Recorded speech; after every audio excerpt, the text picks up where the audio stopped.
मन्त्रं नो यन्त्रं तदपि च न जाने स्तुतिमहो न चाह्वानं ध्यानं तदपि च न जाने स्तुतिकथाः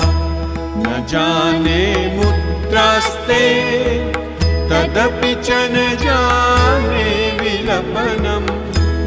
परं जाने मातः त्वदनुसरणं क्लेशहरणम् विधेरज्ञानेन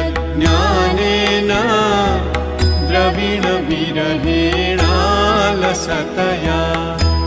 विधेया शक्यत्वात् तव चरणयोर्याच्युतिरभूत्